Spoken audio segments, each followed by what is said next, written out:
Très chers compatriotes, notre décryptage d'aujourd'hui sur la situation politique qui prévaut en République démocratisée du Congo s'articule autour de quelques axes bien déterminés.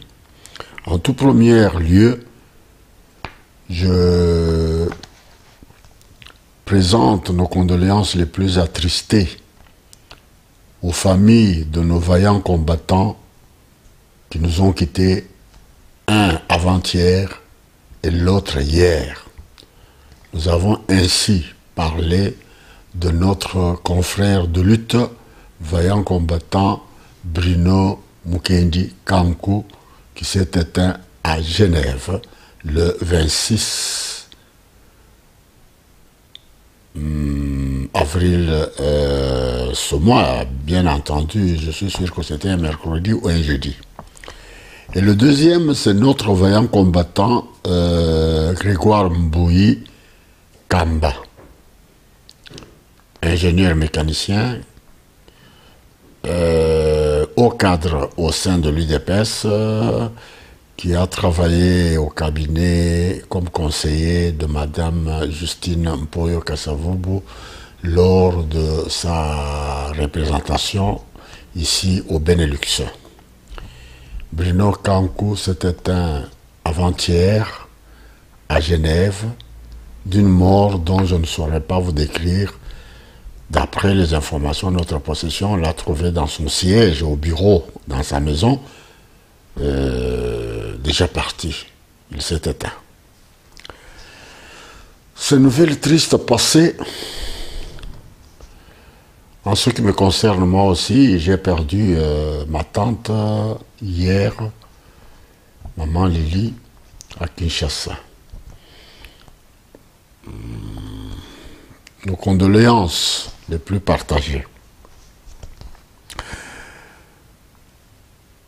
En ce qui concerne le pays à démocratiser, comme nous venons de le dire, les nouvelles à notre possession nous indiquent que le secrétaire d'État américain, Anthony Blinken, et le ministre des Affaires étrangères kényan,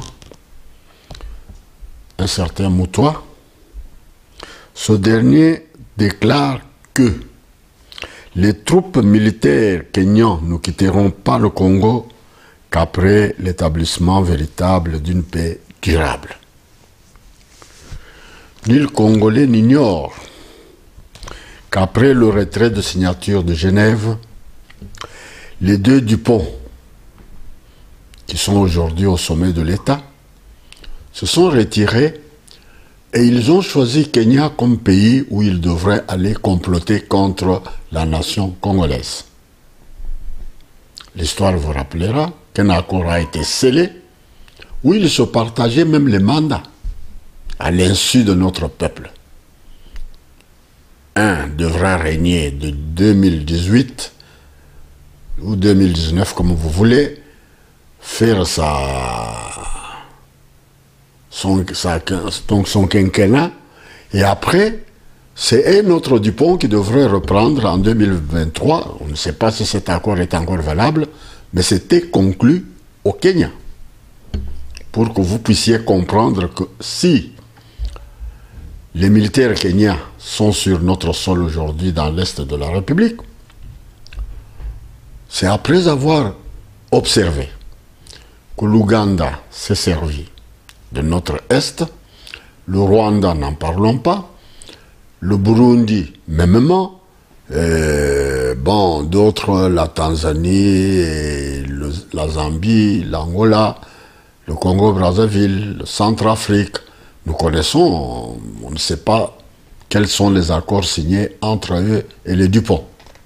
Mais revenons au Kenya. Kenya, pendant tout ce temps de turbulence dans l'Est de notre République, Kenya était silencieux. Quand bien même nous savions qu'un de nous, dont nous saluons la mémoire, notre camarade de lutte, Chimanga Mundele, s'est éteint au Kenya, dans les conditions qui restent obscures jusqu'à aujourd'hui, Et vous comprenez qu'au Kenya joue un rôle prépondérant dans ce qui arrive dans l'Est de notre République. Mais jusqu'à là, Kenya n'avait pas réagi comme les autres nous ont montré leurs griffes. Ce n'est que maintenant, vers la fin du mandat du premier Dupont, qu'au Kenya se réveille. Croit peut-être que c'est la fin de tout ce qu'ils avaient signé à chose. Donc lui n'a pas tiré grand-chose. À part les banques, comme les autres le disent, que voilà, sur le plan bancaire, c'est Kenya qui a battu record en République démocratique du Congo. Donc, Kenya se réveille en retard, envoie ses troupes, et c'est comme ça que vous l'entendez dire, il n'ira que quand la paix véritable viendra. Mais cette paix véritable viendra quand? Donc, le secret est entre les mains des troupes qui sont dans l'est de notre République de Kenya. Alors, notre pays est dirigé par les accords. Cela n'est un secret pour personne. Vous voyez très bien que rarement qu'il parle de la Constitution, quand bien même c'est cette charte de l'occupation que nous avions toujours dénoncée aux articles parfois malheureux qui s'y trouvent, quoi, à l'intérieur de cette Constitution. Mais c'est une Constitution taillée ici à Liège. Nous connaissons l'histoire, mais ce n'est pas ça notre préoccupation. Mais le pays actuellement, compte tenu de la situation désastreuse, mais le pays est dirigé par les accords.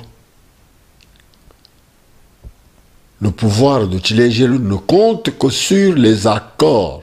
Tous les amis de l'Est, tous les pays de l'Est, les ennemis de l'Est, ne viennent pas pour dire que non, non, ils ne tiennent pas compte de notre Constitution. Eux, ce sont les accords signés. Mais qui a signé ces accords? Avec qui a-t-il signé ces accords? Et c'est le peuple congolais.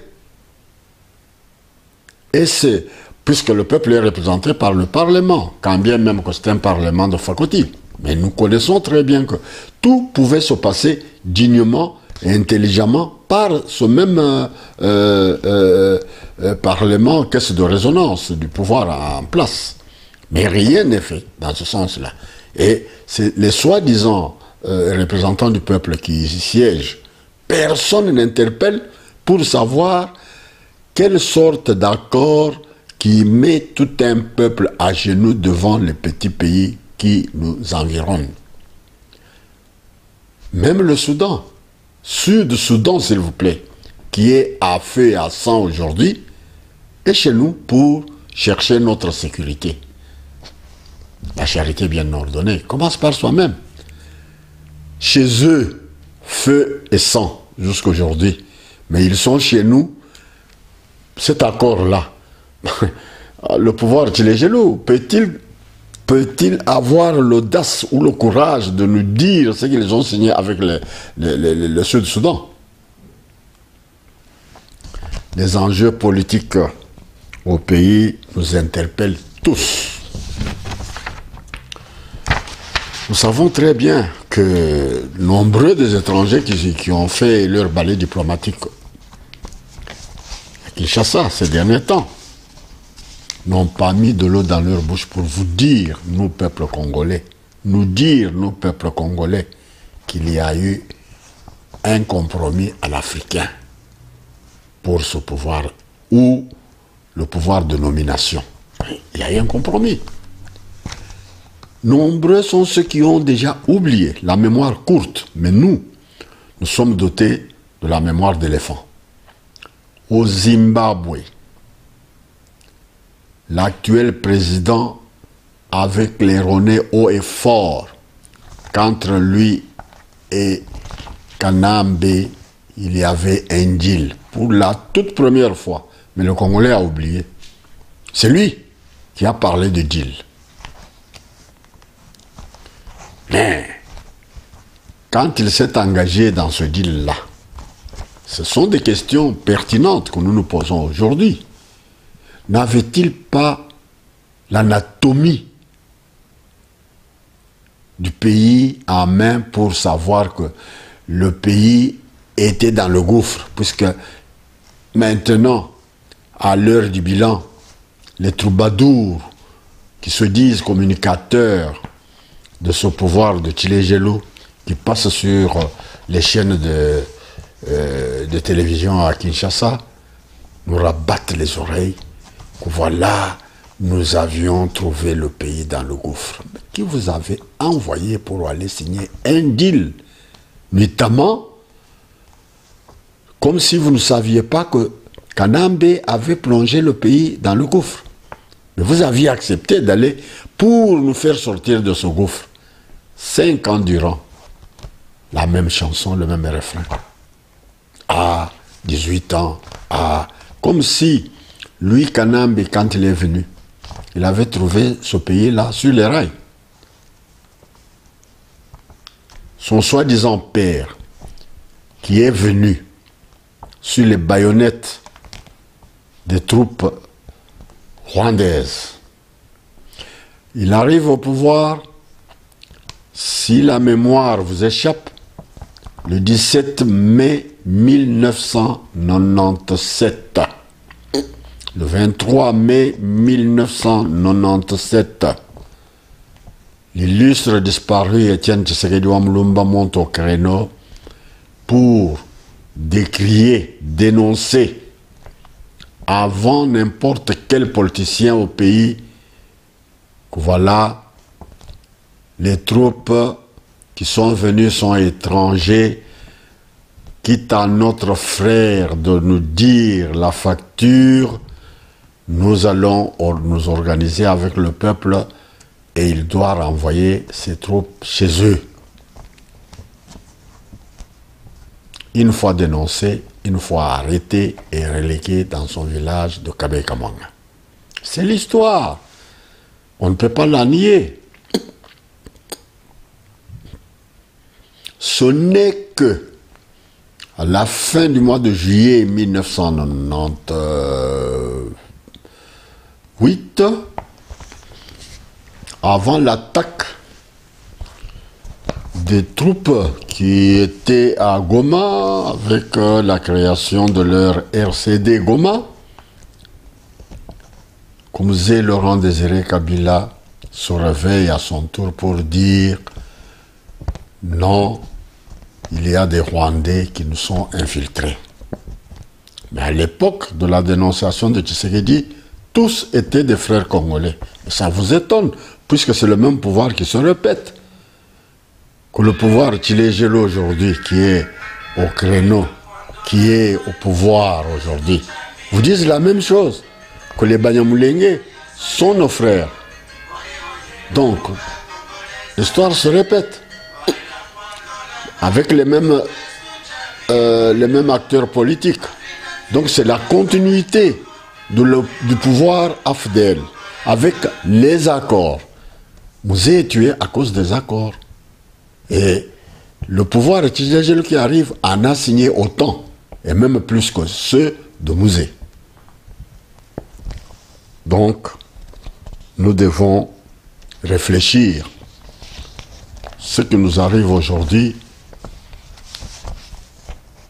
je ne sais pas comment qualifier ça, hein, puisque nombreux entre nous sont des aveugles politiques, des applaudisseurs.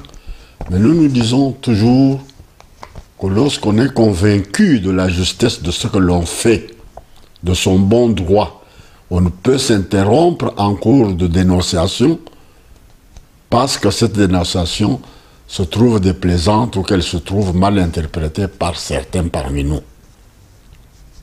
La parole de la lutte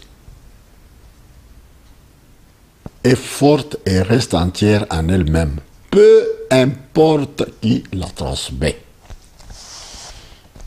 Nous ne nous fatiguerons pas de vous dire les toutes vérités telles que nous les vivons ici à l'extérieur. Au moment où nous parlons, un complot qui, hier, on a dénoncé, les autres ont dit non, quand on parle de la balkanisation, ils trouvent ça un mot étrange. Or, Patrice Emery Lumumba, dès l'annonce dans son discours solennel de 1960, le 30 juin, avait dénoncé du haut de la tribune la balkanisation qui a eu même lieu avec la complicité de nos anciens colonisateurs belges qui ont financé Moïse Tchombé d'illustre mémoire et d'heureuse mémoire de proclamer l'indépendance au Katanga, suivi de l'État autonome proclamé au sud Kasaï par Mlopé Albert Kalonji Ditunga. Et une autre république qu'on a toujours oubliée, je ne sais pas par décence ou par ignorance, la République populaire de Stanleyville, qui était dirigée par le feu Kizenga Antoine. Mais quand on parle de la sécession de 1960, on se termine qu'à deux pays, le Katanga et le Sud Kasaï, et on ignore ce qui s'est passé à Stanleyville, où il y a eu aussi massacre d'hommes. Les Belges ont sauté sur Kisangani. On sait ce qui s'est passé. Néanmoins, c'était toujours la même balganisation qu'on voulait opérer dans notre pays. Mais aujourd'hui, ça devient comme une chemise à la mode. Quand les gens parlent de la balkanisation, les autres parlent de l'infiltration. Mais qu'est-ce que vous entendez par infiltration? On recourt à l'histoire, ah, ce sont les Bisengamani, tout ça. Mais nous avions toujours travaillé avec ces gens-là de l'Est. Ils ne nous causaient pas du tort comme ce que nous vivons aujourd'hui. Mais ce que nous vivons aujourd'hui, vous voyez le Rwanda, vous voyez l'Ouganda, vous voyez le Burundi. C'est vrai. C'est l'iceberg que vous voyez, la face de l'iceberg que vous voyez. Mais nous poussons notre analyse plus loin pour vous dire que ce que vous voyez là, c'est comme une feuille de nénuphar sur l'étang. Vous venez vous arracher cette feuille, sachez que demain, après 3 semaines ou 2 semaines, l'autre feuille va ressurgir sur l'eau, va naître sur l'eau, puisque est soutenue. Et qui soutiennent cette feuille-là sur l'eau sont les puissances d'argent, les multinationales qui écument l'Est, dans l'Est de notre pays, et qui font tout pour que nos minéraux soient exploités et soient vendus et soient exportés. Je ne sais pas quoi dire, hein, parce que ils ne payent pas les taxes, il n'y a rien. Si on paye les taxes, ils préfèrent payer ces taxes-là à nos voisins qu'ils arment et à des groupes de miliciens qui écument dans l'Est de la République. Tout ça, ça doit nous interpeller, nous devons nous mettre, essayer de réfléchir comme des gens qui voient plus loin, au lieu de nous cantonner sur ce que nous voyons, le Rwanda, le Burundi, le Kenya, tout ça sont des fifres, sont des sous-traitants. Mais nos amis traditionnels, États-Unis d'Amérique, Grande-Bretagne, Belgique, France, Allemagne, quel est leur comportement vis-à-vis de la situation qui prévaut actuellement dans notre République? Qu'avons-nous fait contre ces puissances? Si elles sont appelées aujourd'hui puissances, c'est grâce au sous-sol congolais. Qui oubliera de sitôt l'union minière du Haut-Katanga? Il n'y en avait pas deux en Afrique. À part l'Afrique du Sud, l'Angola, les autres pays. Mais la vache à lait pour ces puissances, c'était la République dite démocratique aujourd'hui. Et l'opération turquoise, la création de cette opération France de cette époque est calme et il se tait dans toutes ces langues. La Belgique, qui par leur grand-père Léopold II avait les cartes originales, les premières cartes qui définissaient les frontières de la République, la Belgique est aphone.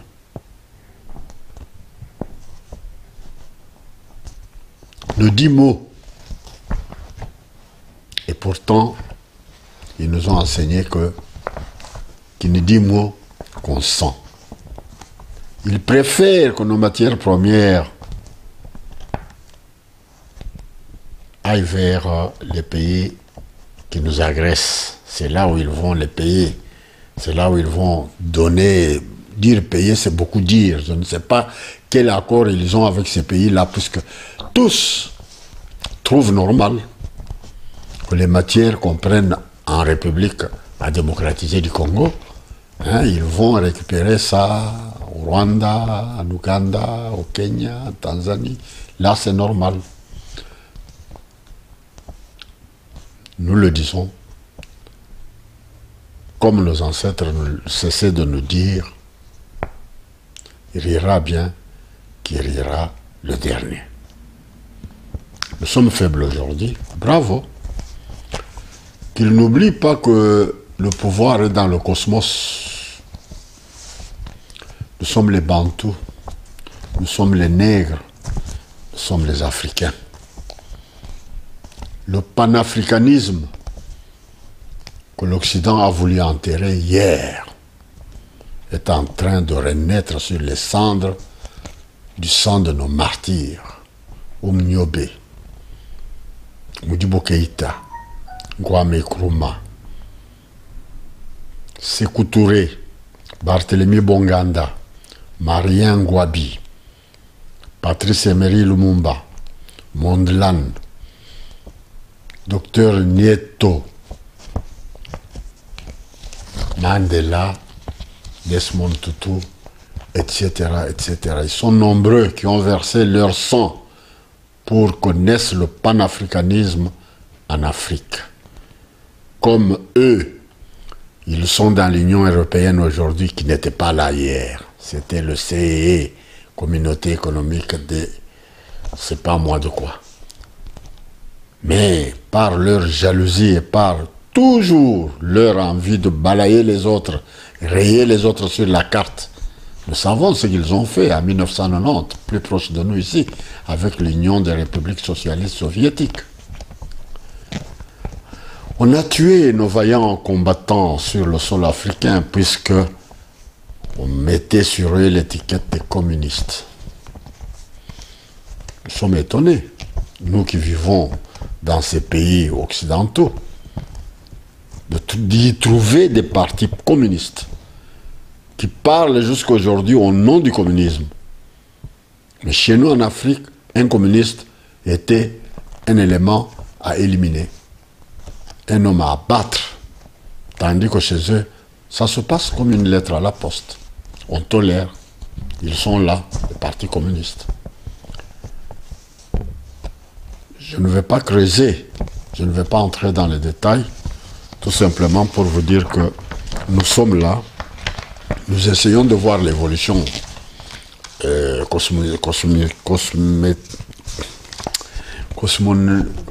oh là là, le terme me manque. Donc le monde change. Nous ne sommes pas dans le même monde qu'hier. L'évolution est pour tout le monde. Nous vivons ce que nous vivons. Nous avons vu nos amis traditionnels de l'Occident, comment ils portent la main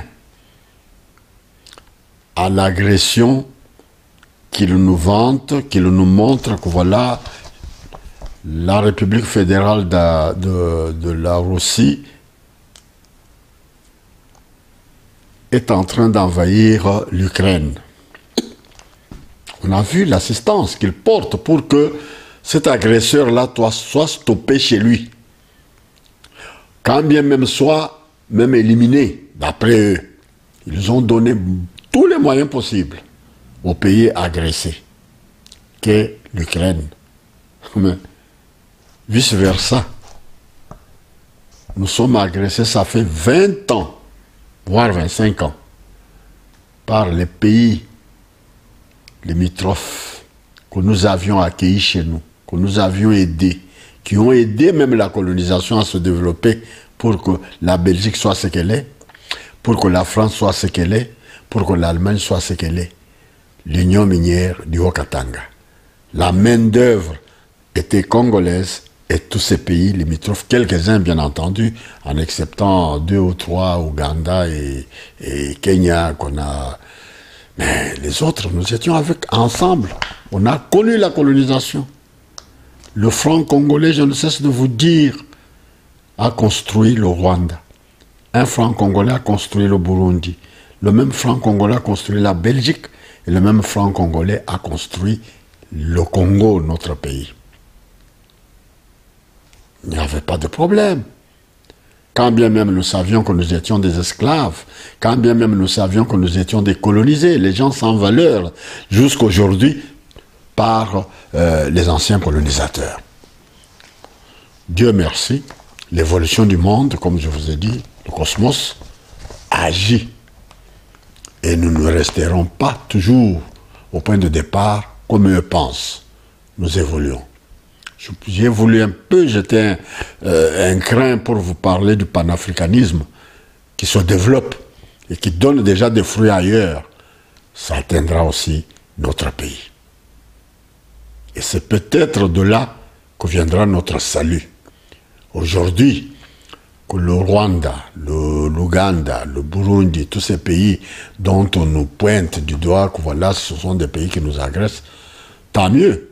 Mais nous, les panafricanistes, nous voyons plus loin pour dire non, c'est l'Occident qui ne veut pas de notre développement en Afrique, qui ne veut pas de notre unité en Afrique, qui ne veut pas de tout ce qui est bon pour eux et très mal jugé pour nous. Ah mais non, mais non, nous ne serons pas toujours les moutons qui vont suivre toujours ce qu'eux disent. Non, cette fois, le salut viendra ailleurs. L'Afrique va s'unir et l'Afrique va accepter de mourir en se collant ensemble et que peut-être quelqu'un ou même Dieu lui-même qui a vu combien le sang a coulé sur notre sol à cause de nos richesses, que ces richesses qui ont aidé toute l'humanité à devenir ce qu'ils disent aujourd'hui, mais nos amis occidentaux veulent toujours l'Afrique sans Africains. Je n'ai pas beaucoup à vous dire sur ce